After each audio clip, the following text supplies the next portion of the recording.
سکندر لکھنوی صاحب کا ایک کلام ہوتا تھا جو ہمارے بزرگ تھے الحاج یوسف اشرفی صاحب جنہوں نے مجھے نعت خوانی کی طرف راغب کیا، اور یہ میں چھوٹا تھا تو مجھے زبردستی جو ہے وہ میں نے یہ سنا ہے کہ آپ ماشاءاللہ ان سے بڑے جی میں آپ کو یہ سوال کرنے سے پہلے میں ضمن عرض کر دوں تاکہ سوال بھی پورا ہو جائے۔ ہمارے ایک بزرگ تھے حاجی یوسف اشرفی صاحب رحمۃ اللہ تعالی علیہ، تو وہ مجھے نعت خوانی کے اندر جو ہے بہت زیادہ زبردستی لے کے جاتے تھے اور مجھے زبردستی پڑھاتے تھے، 2-3 شعر پڑھو کیونکہ شاید وہ دیکھ رہے تھے کہ اس کے اندر کچھ ہے،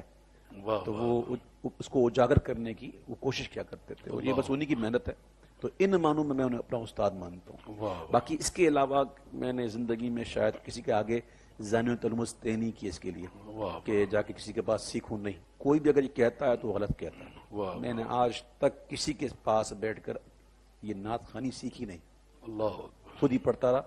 بچپن سے ماحول اچھا ملا، تو وہ مجھے یاد پڑتا ہے کہ وہ الحاج یوسف اشرفی صاحب اسی طرز میں یہ پڑھا کرتے تھے کہ جو عشق نبی کے جلووں کو سینوں میں بسایا کرتے ہیں، جو عشق نبی کے جلووں کو سینوں میں بسایا کرتے ہیں، اللہ کی رحمت کے بادل ان لوگوں پہ سایہ کرتے ہیں۔ بالکل واقعی اس سے میچ کر رہی ہے، اور بھی کئی طرزیں ہیں، کبھی جب بتاؤں گا اکیلے میں بیٹھ کے انشاءاللہ۔ جی